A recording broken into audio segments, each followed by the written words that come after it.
Hey guys, it's Lucid, and this is going to be a supplemental episode. And what I mean by that is there's some things I didn't show you in the video that went up earlier. And I missed a turn in the previous episode. Or, well, I missed a turn leading up to it. So, basically, this is the first turn of war. This is what I'm going to show you. Then I'm going to show you the battle on the next turn that I cover in my heightened emotions very quickly. I don't really deep dive it and talk about what happened. It's actually pretty important.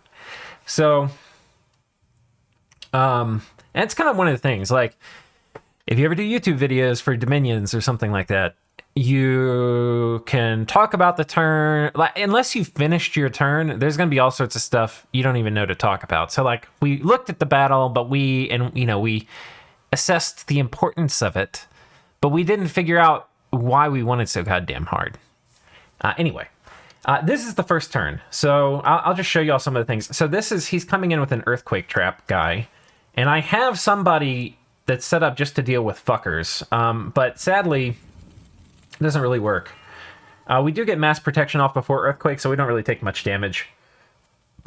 But this guy will come back here and knife this dude. We have a flying Melkort that... Oh, he came back here. I think in the real game he landed on him. But anyway, you can see we knifed some dudes. I can't remember. I don't think he had any items. Right. And here he attacked basically same thing. A bunch of earthquake. Some earthquake dudes. Dude, earthquake's my spell, my friend.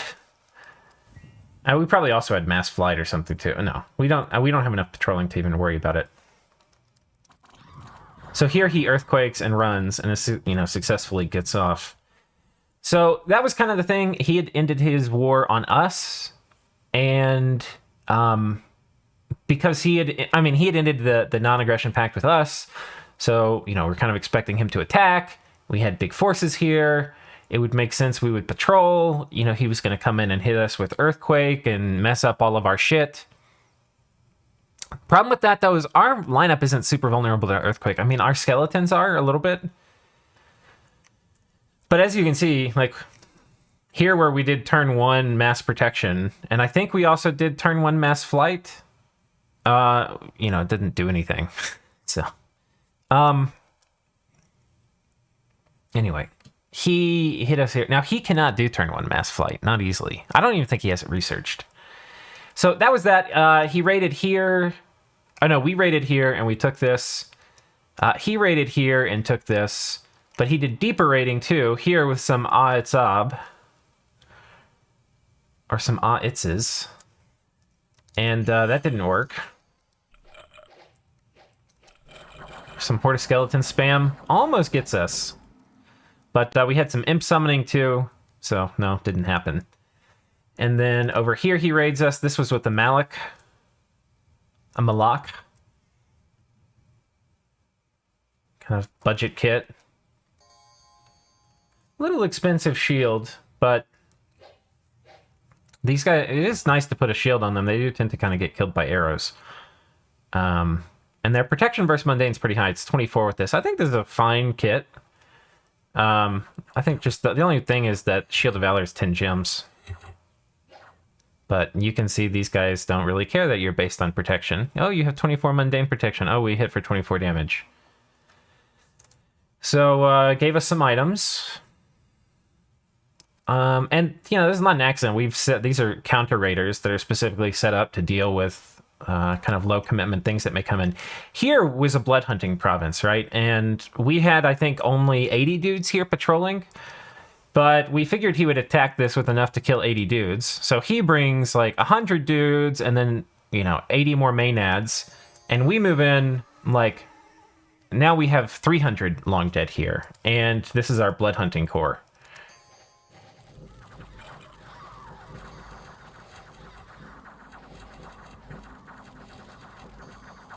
And got him, coach. So yeah, we had 80, he brought in 120 things total, and we brought in more stuff. So, and some mage support. I actually misscripted this. The Shaitan was supposed to cast Fog Warriors and some other shit, but I think I had one fewer nurses than I thought or something. I don't know. Or maybe it wasn't. I should have triggered gym use. We took this. This was also the first turn of the war with these guys, so we raided over here. He raided back here with some Ayatses. We patrolled, killed them. And yeah, we took this from these guys, just putting on light raiding pressure. And he was moving stuff up to the border. We pinged this. I think we raided this. We tried to take this. This was we actually had we didn't lose much this turn. This is one of the ones we lost. There's some light raiding here, but he has a pan here and he casts Howl. And even though we've got some people on guard commander and we've summoned some imps, he just has too much stuff here. They get through our skeletons. So we kill one of the Ayats, which is a silver lining, but yeah, we get stomped here pretty hard. And here we ran into some Knights of the Chalice.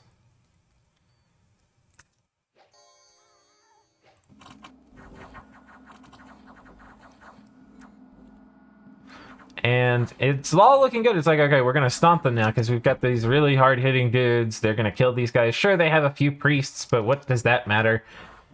These guys are pretty badass, man. They've got really good... I mean, this doesn't look that good, but like 18 protection, 15 attack, 16 defense, a shield.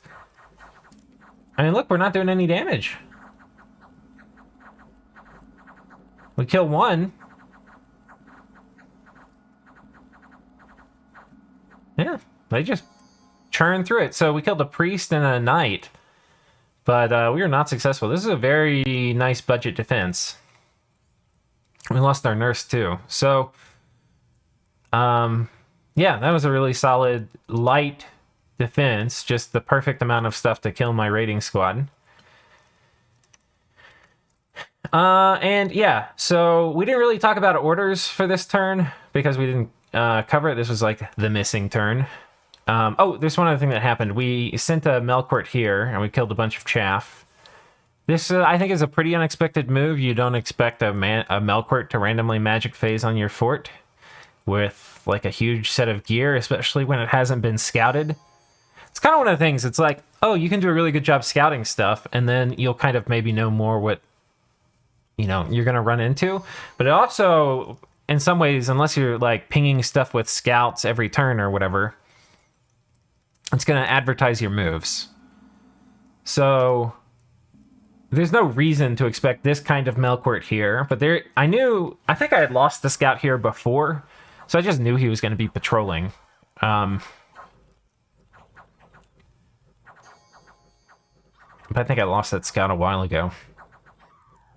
But yeah, there's no reason he would expect a Melkort here with, an air Melkort with an iron face.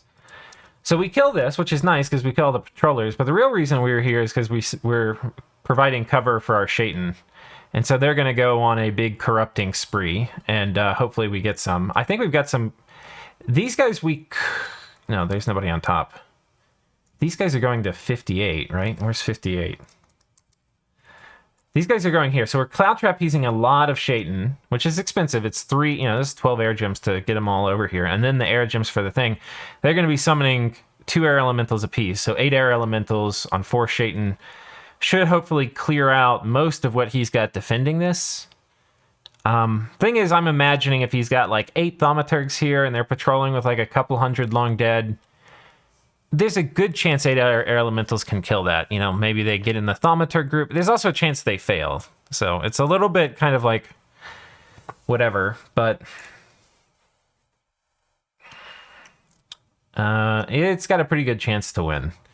And if it fails, it's most likely like 1 or 2 of these guys die and the other 2 run. And we're going to attack. We're going full out on the offensive. And that's because we think he's made a mistake.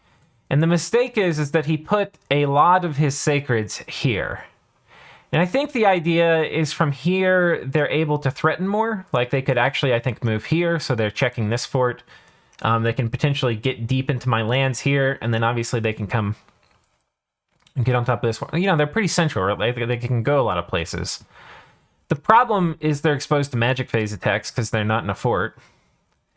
And we happen to have a god who is set up to do that. And the beast bats, even though the Chud skin shifters would probably be able to kill my god, The beast bats won't. And the beast bats will jump in first unless he has them in a line, which we don't know. You know, he hasn't hit this, but, you know, we're imagining. I mean, it probably has them on hold and attack rear. I highly doubt he's got them set up in a line. And so the thought is the god jumps in, he gets surrounded by beast bats, times out the battle, and then we control this province. And the important thing about controlling this province is it controls movement between these two. Not only, you know, would you probably want to move here, you know, through here, it's just an interim stop for one map move dudes. But a lot of his stuff is 2 map move.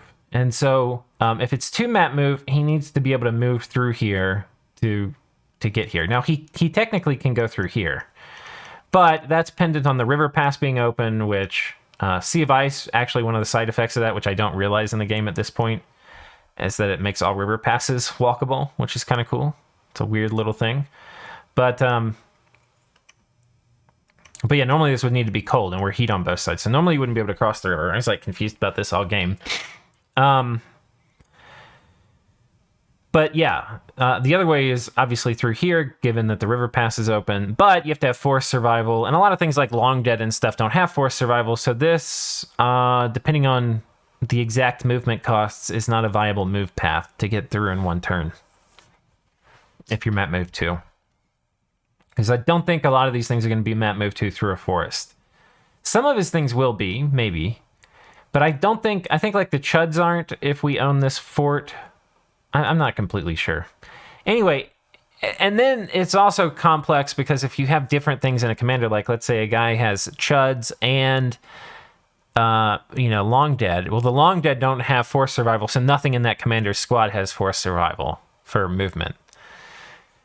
So anyway, controlling this is pretty important. And we're going to go over here and try to hit it. So that's basically it for this turn. Next turn, so this is what it was really meant to be supplemental to, except I felt bad for leaving that other one out. I think that was 40, or what was this? Freaking Allstars 47. 48. I believe is where we are. Okay, yeah. So this is what we saw. We're not going to talk much about it. I mean, God dies here to that stupid pig. Oh, yeah. Right. Yeah, but we didn't have our big battle yet. Okay, and then next turn we're planning on having the big battle, and we're jumping in, right? So this is the turn I showed you. This is like not the turn that came out right before the, you know, there's not... Anyway, you've seen this before, but I have one more turn to go to show you what we didn't really talk about for that pretty important battle, which is 49. So this is where we kill the god here, right? And block a lot of the movement that was supposed to come through from this fort to here. And because we blocked it, we end up taking this very favorable battle. And there's some things I want to show you. Like this battle, by the way, Zach and I had run through a bunch of ways. And when we were talking about it, we didn't just want to win the battle. We wanted to win it very cleanly, which we did. But we weren't expecting to. Because after we had run through the different things we were expecting him to do and how this would work, the truth of the matter is there's no way to get these 80 Chuds to go away. You can't get them to screw off and leave you alone and die without paying the tax. Like, you just are going to be forced to trade resources with them. You can't, you know, they have magic weapons when they get blessed. They go berserk, so you can't do morale plays. They hit super hard, so you can't cheese them with really high protection stuff. There's just no way to get them to go away without just fighting them like a man, right? Like they're going to, and they're, you know, you can't be immune to the damage they do. You just have to like sit there and trade with them. And, you know, we could get it in a battle where we would win, I don't know, where maybe we would keep we would keep half of our sacreds alive, right? But we would lose almost all of our chaff.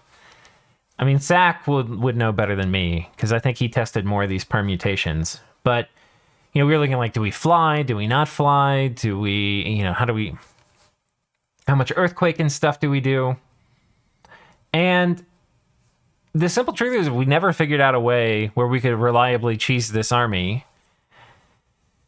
Yeah, and so we'll watch it and watch what happens. But I think that's important context.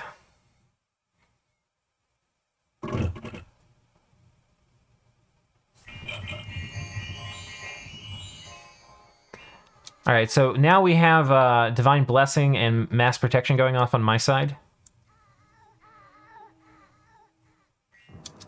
And there goes turn 1 Fog Warriors. I don't know if we have... We should have Mass Flight already, too. Yeah, we have Mass Flight, which means shortly behind this, all the Earthquakes are scheduled. Now, what you'll notice is his guys aren't... Some of them are. Are they all blessed? I thought we cheesed them. Yeah, okay, they're not all blessed. He didn't get Divine Blessing off. Now, Divine Blessing is reasonably trivial with Thaumaturgs, right? Because they're Holy 2. And because they're Holy 2, you just toss them in a Communion, and as long as there's at least 2 Comm Slaves, they can do Divine Blessing. What happened, I'm almost positive, is that us winning that battle where we killed his god, that controlled that 2-province map move thing that I was talking about. And he wasn't able to get... And that was why we were fighting him. That was why he magic phased his god there, was because he knew that he needed that province. And while his nation has many strengths, and many of those strengths are free spawn of various sacred varieties, one of the things his nation is not very good at is magic phase movement. And we aren't really either, except for our Melquarts without Shaitan. But we've gotten to the point in the game where we have Shaitan. So we can do the magic phase thing and control things that way. And the only way to control that province, like the disrupt movement, was in the magic phase, and we both had to magic phase things there to take it, and he did his god. Right, and we did a Shaitan, and our Shaitan won. So, yeah, anyway, that's really important. So now watch what happens. I think all the Earthquakes are about to come out. Yeah, Darkness too, which is going to mean these guys all get, like, horrible stats. 3 defense. 2 and... There was. So he got Mass Protection off, but that was a lot of Earthquakes, my friends. And this is the first time we're doing this, right? So this is the first time we, like, exposed the Earthquake strat. But yeah, this guy cast Earthquakes, that's 1. This guy cast Earthquake, that's 2. This guy cast Earthquake, that's 3. This guy was a Darkness caster. This guy, I think, also cast it 4. So we had 4 turn 1, or not... Yeah, there were 4 turn 1 Earthquakes, right? I don't think we waited... Oh, maybe we did. I think, actually, with this, it doesn't matter if you do Earth Power first, because if they do turn 1 Mass Flight, it's still going to go off before... And so will Mass Protection. And a lot of the other important buffs are still going to go off before Earthquake. And if we do Earth Power Earthquake, that will still go off before Sabbath Master Mass Flight, which is the other thing he could have done. Yeah, so we did summon Earth Power Earthquake. But we knew if he did... He has basically... He could use his god to do Mass Flight, or he could use Ayats, right? Because these will come in air randoms. That was a blood one. But an air random can do a Sabbath Master and then Mass Flight, but that will happen after... that will happen after Earth Power Earthquake, if y'all follow. Now, if this would be different, if he had, like, Crystal Amazons or whatever, and he just did Communion Master, Sabbath, this is one of the things we became quite aware of that I don't think it had occupied an important spot in our brains before this, which is that Sabbath spells are slower, right? So Sabbath spells cost 150 cast time, and Communion spells are 100 cast time. So if he had done, if we were expecting Communion Master Mass Flight, then we would have, which we could have, because we had the paths. I don't know if we would have been able to do quite as many, but we would have done turn 1 Earthquake. So we would have just been like Earthquake, right? No Earth Power first. Because Anyway, that's you basically have more time to cast Earthquake before Mass Flight if they are doing Sabbaths. So that's what happened there. That was all really important. And now what's important is if you look at it, so we disrupted, he should have had, Communion Master Divine Blessing, by the way, would hit after a turn 1 Earthquake. So if we didn't do Earth Power, if we just did Earthquake, right, turn 1, then we would potentially have ruined his Communion to get Divine Blessing off, because that would land before Divine Blessing. And if we killed enough of the slaves, which if you look at it, we fucking did. We just murdered all the slaves, because this was Darkness Earthquake, which is, by the way, another very good combo. Because Earthquake is a defense check, these guys all fail it, and then they get hit by 4 Earthquakes. Good luck surviving that. Doesn't matter if you have mass protection if you're a human mage. You're fucking dead, right? So that would have messed it up. But because we did Earth Power Earthquake, that wasn't a thing. I think what happened was he had the guy who was supposed to Divine Blessing coming in later, right? Or coming in through that multi-province move. Or it's possible because we also had some guys on top here, right? Like High Priest, Zapan. I'm sure we hit at least, one Thaumaturg. This could have been the Divine Blessing, dude, right? So it's hard to say exactly what happened. But let's continue back with the battle. I'm going to do the play-by-play here, because this is probably... I was so excited, and I said this in the episode, like, this probably is going to be one of the most important battles of the game. This really is. And in all of my excitement, we didn't go through and analyze it.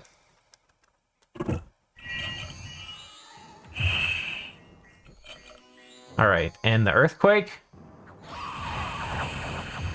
I also killed a ton of the Maenads. So... but now this is the situation. We've killed off most of the Mage Core, which means he's probably going to lose. But some of these guys got blessed, but a lot of these guys did not. You can see these guys are not blessed. I think down here some guys got blessed. Yeah, these guys are blessed. But the situation is that most of his Sacreds are not blessed. And... the significance of this is huge. We have Fog Warriors and he doesn't have magic weapons. And that is the real thing. Because, like earlier we were saying you can't cheese this army. You have to sit there and fight and trade with them. And you just are going to have to pay a tax to kill all these chuds. It's kind of like my Garms. There's no way to cheese the Garms, really. I mean, there probably are, but there's no easy way to cheese these Garms, okay? There's some maybe super combatants that could maybe sort of cheese them. But as we've already established, these guys are not very easy to cheese, right? Magic weapons, 17 attack, and then this is before they go Berserk. Once they go Berserk and have Bloodlust from Blood Surge, forget about it. Let's see if we can find one who's going Berserk here.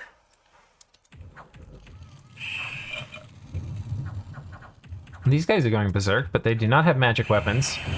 Let me do team-colored squares here so we can see what's happening. Dual team-colored squares. Okay. We are red.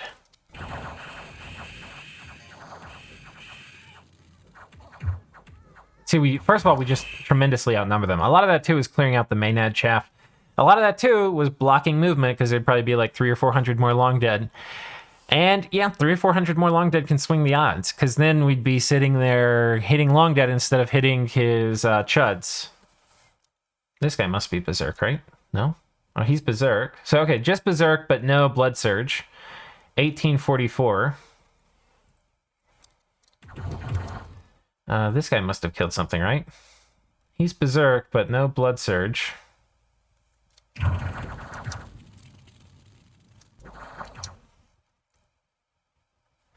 Does this guy have Blood Surge? No. Is nobody getting Blood Surge here? Is that not going to be a thing? Oh no, this guy's Blood Surge, right? Oh, he just might have a ton of stars. Bless. Experience.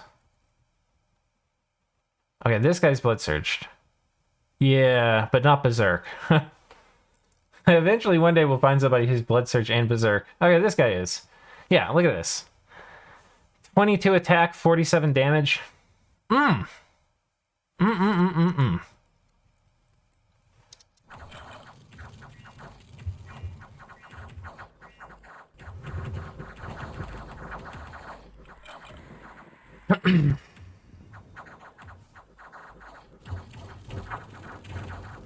Mammon's probably routed now, too.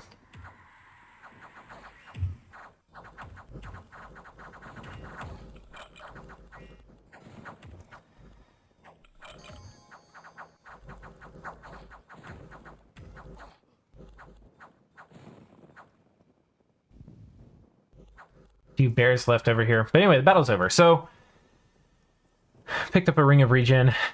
The significance of this, we already talked about. It's huge. It means, I think what I said in the previous episode was, it means that, you know, Mammon's not going to really be able to defend all this because we've killed all of the Chuds.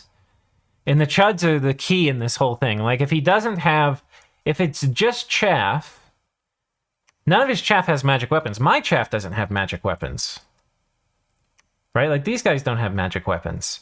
Right? So when both sides put up Fog Warriors, it's like a slap fight with the Chaff. The key for both of our sides are Garms and our Chuds. For these battles. At this phase in the game, at least. And the fact that he lost now all of his, and we lost none of ours. We didn't lose any. We had 50. And he lost 80 of them here. We have more that are running around in different spots, too. I forget where they all are. I don't know. We have one here, but...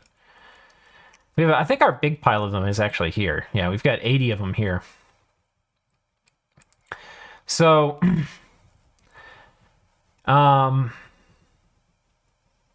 yeah, I mean, the significance, though, is he doesn't have Chuds to defend. And having, like, 20 or 30 Chuds is not enough. Especially when we still have the advantage that we could do this again, like with the Earthquake and the Darkness and stuff. And he doesn't really have many responses except to use his God, which is now dead, right? So we're going to be really aggressive this turn. I think because we're just looking at it live. I don't really talk about the attack orders and stuff because we're just kind of looking at it live. But, you know, we're going like straight on the offensive now because we know he can't counter this combo without his God. And because he needs to get Mass Flight off turn 1. And he's not going to have his God this turn. He could, if he's probably able to use every single Thaumaturg he has and summon him back in one turn, but he might not. So, yeah, we're breaking siege here, bringing in a bunch of stuff. And we're basically going to be doing pretty much the same sort of thing, a bunch of Earthquakes. I don't know if do we have Darkness going off quite as early? I don't think we have Darkness. This is kind of a lower, we're not doing as much good shit. We're doing Mass Protection, we're doing a bunch of Earthquakes, we're doing Mass Flight and Fog Warriors. But this is also much lower commitment from him. He doesn't have nearly as many mages. He has a bunch of Sayer and stuff, but I mean, honestly, we're going to have way better buffs. Like, we're going to have Fog Warriors, and, you know, I think we also have some Seductions happening this turn, maybe? Yeah. So, you know, we corrupt a few of his guys, we hit this with everything, and, where's this guy going? Oh, he's going south. Yeah. So, anyway, we're going to have a big fight here, and we're going out here. And we're just going to turn the pressure on because we know he needs his God to deal with this counter. And by the way, guys, this devastation that you saw with Earthquake here, this was not the extent or the depth of our bag of tricks. This was just the first card in the deck. We have a lot of tricks.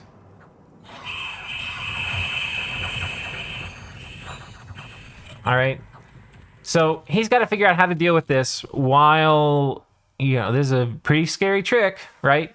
But he's got to figure out how to deal with this, while at the same time, we're going to have all these other threat vectors we're going to be opening up, and you'll get to see what those are.